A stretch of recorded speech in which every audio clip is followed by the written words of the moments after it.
Handa na ang New Quezon City Jail para sa mga makukulong na tiwali sa gobyerno. Ang bagong kulungan, meron pa rin mga kagamitang pang-ospital para raw sa mga may balak na magpalusot na sila raw ay may sakit. Nasa frontline ng balitang yan si Gerard de la Peña. Maluwag at may sariling banyo. Ganito ang New Quezon City Jail na posibleng pagkulungan ng mga sangkot sa korupsyon sa gobyerno. Ininspeksyon niya ng Independent Commission for Infrastructure o ICI kasama si Interior Secretary John Vic Remulla. Giit ni Remulla, hindi ito special treatment. Ang requirements po ng Sandigan ay dapat malapit sa kanilang courthouse. Judging for the magnitude of this case, which can go from between 200 to 1,000 indictees, ito na ang pinakamalapit at pinakamalaki para magkasya lahat yan.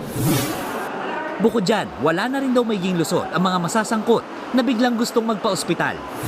Meron po kaming infirmary dito, lalagyan namin ng lahat ng resuscitation machine. Kung dialysis kailangan, mag-alagay kami ng dialysis machine.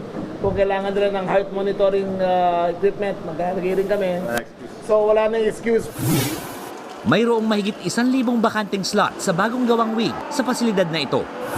Maraming bakanting selda dito sa jail facility na ito dito sa Quezon City. Pero kung ang mga otoridad nang tatanungin, sa flood control scandal pa lang, ay kulang na kulang pa ang mga ito. Kung sakali, handa ang BJMP sa pagtanggap sa mga makakasuhan. Ang tanong, meron bang magpapasko dyan o baka naman magpapasko tayong walang makukulong? Ayon sa ICI, Sandigan Bayan ang makakasagot niyan. Nagbabalita mula sa Frontline, Gerard de la Peña, News 5. Mga kapatid, Julius Babaw po. Para sa komprehensibo at makabuluhang balitaan at talakayan, mag-follow at mag-subscribe na sa social media pages ng News 5.